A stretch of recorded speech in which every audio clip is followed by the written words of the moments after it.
ये कहानी है सन 1990 की। ये वो वक्त था जब क्राइम बहुत ज़्यादा बढ़ चुका था और इसी वक्त में हमें एक हिटमैन को दिखाया जाता है जिसका नाम एंटन होता है।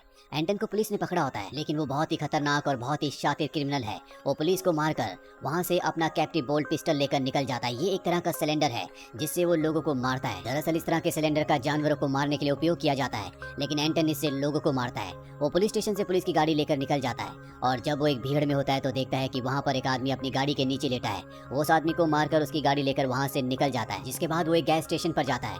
गैस स्टेशन का जो ओनर होता है उससे बहुत अच्छे से बात करता है, जिससे एंटन को बिल्कुल अच्छा नहीं लगता। उसके चेहरे पर कभी कोई एक्सप्रेशन नहीं रहते, वो हमेशा कोल्ड फेस के साथ ही घूमता है। गैस स्टेशन का ओनर उससे अच्छे से बात कर रहा होता है, इसीलिए एंटन को बहुत गुस्सा आता है और वो तय करता है कि वो इसकी जिंदगी और मौत का फैसला सिक्का उछाल कर करेगा। वो गैस स्टेशन के ओनर को कहता है कि तुम्हें सिक्के को उछालो। वो पूछते हैं कि ऐसा करने से क्या होगा।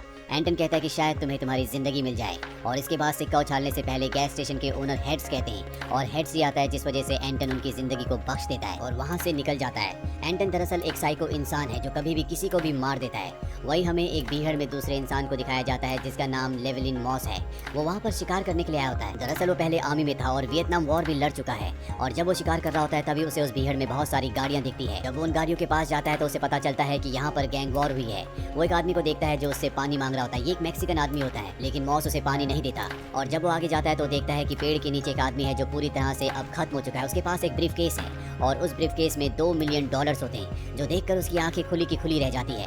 वो उस ब्रीफ केस को लेकर इस जगह से निकल जाता है। घर आकर मॉस अपनी पत्नी को पैसों के बारे में तो बताता है, लेकिन उसे ये नहीं बताता कि उसे पैसे कहाँ से मिले। मॉस को बार बार उस आदमी की याद आ रही होती है जिसने उससे पानी मांगा था, इसीलिए रात को एक बार फिर से वो उसी जगह पर पानी लेकर जाता है। वो अपनी गाड़ी को कुछ दूर पार्क करके उस आदमी के पास जाता है जिसने पानी मांगा था, लेकिन अब वो आदमी मर चुका होता है। और तभी मॉस उस जगह देखता है जहाँ पर उसने गाड़ी पार्क की थी। उसकी गाड़ी के पास एक और गाड़ी होती है जो मॉस की गाड़ी को चेक कर रहे होते हैं। दरअसल ये सब के सब ड्रग डीलर हैं और जो $2 मिलियन मॉस को मिले थे वो इन्हीं के हैं। मॉस इन्हें देखकर भागना शुरू कर देता है, लेकिन ये लोग भी मॉस को देख लेते हैं, उसका पीछा करते हैं, उसके पैर पर गोली भी मार देते हैं, लेकिन मॉस किसी तरह से इनसे दूर निकल जाता है। ये लोग मॉस के पीछे अपने डॉग को छोड़ देते हैं, पर तभी मॉस नदी में कूद कर वहाँ से निकल जाता है। और जब वो घर आता है तो अपनी पत्नी से कहता है कि तुम्हें कुछ दिनों के लिए अपनी मॉम के घर रहना होगा। ड्रग डीलर्स को दिखाया जाता है जो मॉस को ढूंढने के लिए और अपने पैसे वापस हासिल करने के लिए एंटन को हायर करते हैं, क्योंकि वो एक सीरियल किलर है, वो कभी भी किसी को भी मार सकता है। अब एंटन इन्हीं के 2 आदमियों के साथ उस जगह पर जाता है जहाँ से पैसे गायब हुए थे।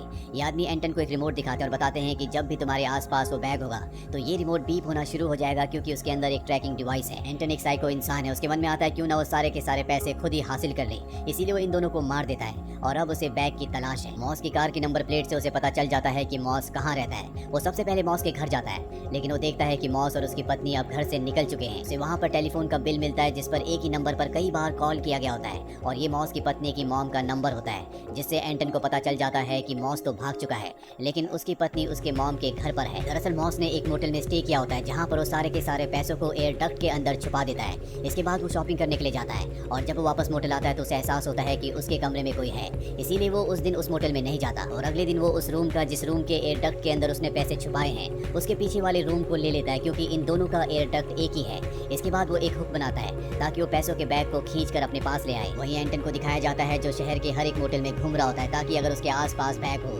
तो उसके पास जो ट्रैकिंग डिवाइस है वो बीप होना शुरू हो जाए और वो उस मोटेल में पहुंच जाता है जहां पर बैग है, यानी जहां पर मॉस है। और उस मोटेल के अंदर जाने के बाद उसका रिमोट बीप होना शुरू हो जाता है। वो समझ जाता है कि पैसों का बैग यहीं पर है और अब वो उस कमरे की तरफ बढ़ना शुरू कर देता है जिस कमरे से उसे बीप की सिग्नल की आवाज आ रही होती है। वो अपने शूज उतारकर उस तरफ धीरे धीरे बढ़ता है और अपनी सिलेंड्रिकल गन से दरवाजे को तोड़कर अंदर जाता है जहाँ पर 3 मैक्सिकन होते हैं। वो उन्हें अपनी सिलेंड्रिकल गन से मारना शुरू कर देता है। वो भी उस पर गोलियां चलाते हैं और गोलियों की आवाज सुनकर मॉस पूरी तरह से अलर्ट हो जाता है। उसे समझ में आ जाता है कि बैग लेने के लिए कोई ना कोई उस कमरे में आ गया है जिस कमरे के एयर डक्ट के अंदर उसने पैसे छुपाए हैं। एंटन उन तीनों को मारने के बाद एयर डक्ट की तरफ जाता है, पर जब वो एयर डक्ट को खोलता है तो वहाँ पर उसे बैग नहीं मिलता, लेकिन बैग को खींचने के निशान वहाँ पर होते हैं, जिससे एंटन को समझ में आ जाता है कि यहाँ पर बैग छुपाया गया था। दरअसल मॉस ने दूसरे रूम से बैग को हुक से अपनी तरफ खींच लिया होता है। यहाँ पर एंटन ने जिन 3 मैक्सिकन लोगों को मारा होता है ये उन्हीं गैंगस्टर्स के लोग होते हैं जिन गैंगस्टर्स का ये बैग है। दरअसल अब उन्हें पता है कि एंटन उन्हें धोखा दे रहा है, इसीलिए गैंगस्टर्स ने अपने आदमियों को यहाँ पर भेजा था, लेकिन एंटन ने उन तीनों को भी मार दिया है। और अब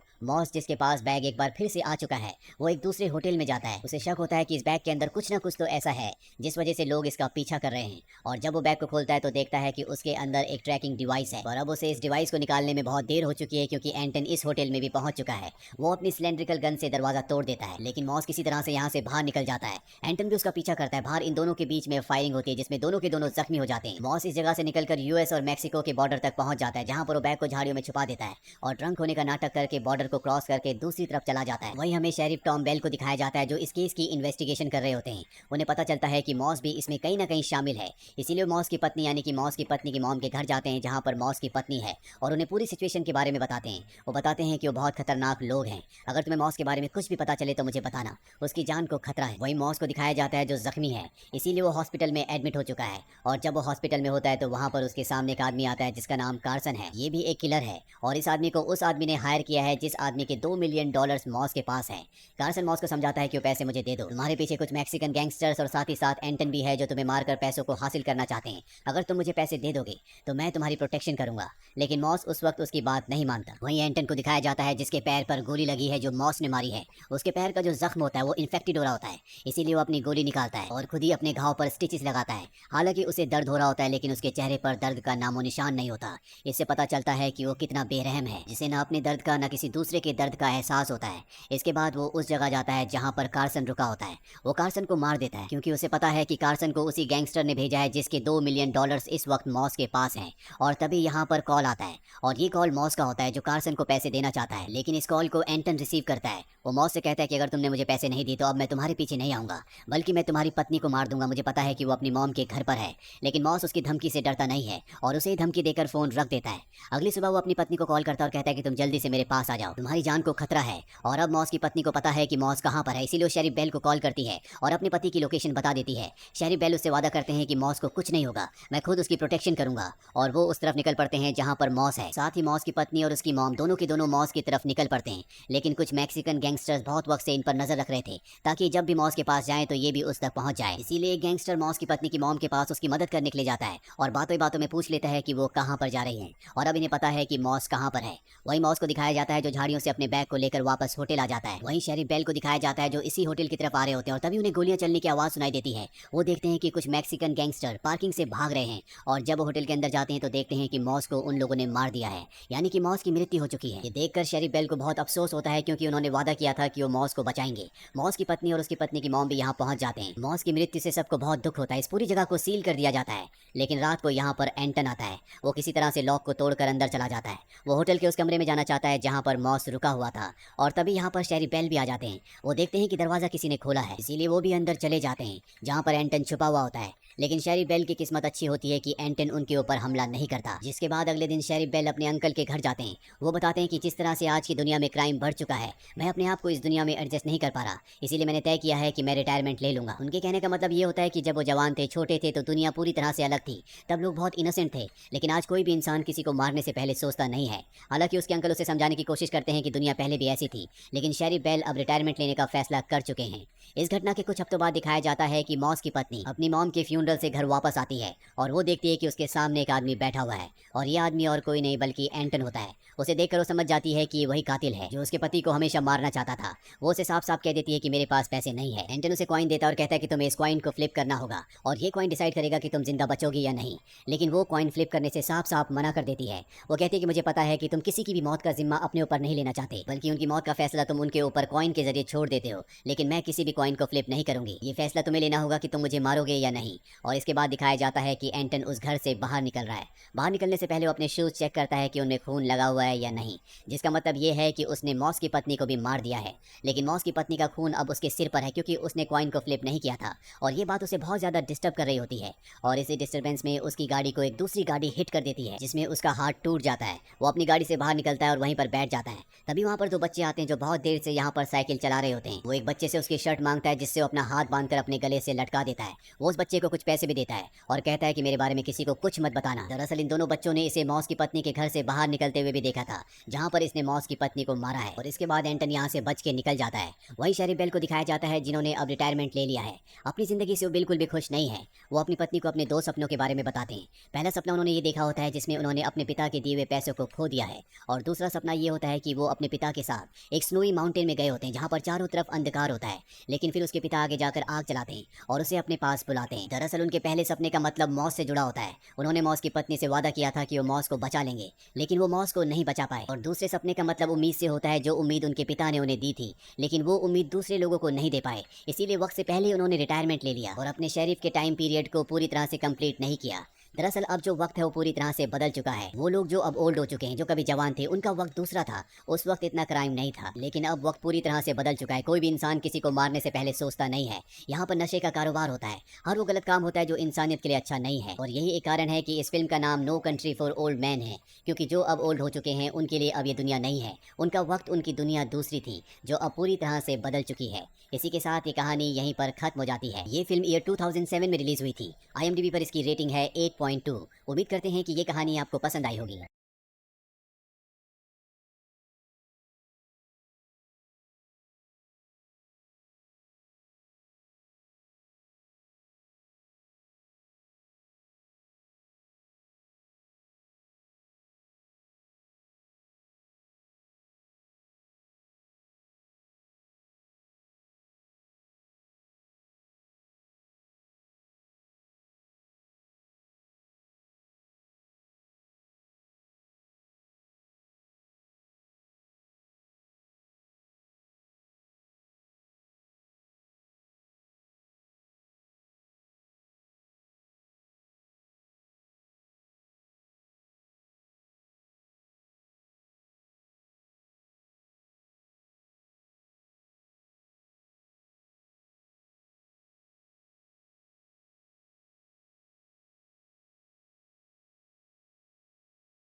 यहाँ से बदल चुकी है।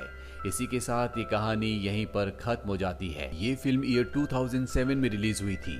IMDb पर इसकी रेटिंग है 8.2। उम्मीद करते हैं कि ये कहानी आपको पसंद आई होगी।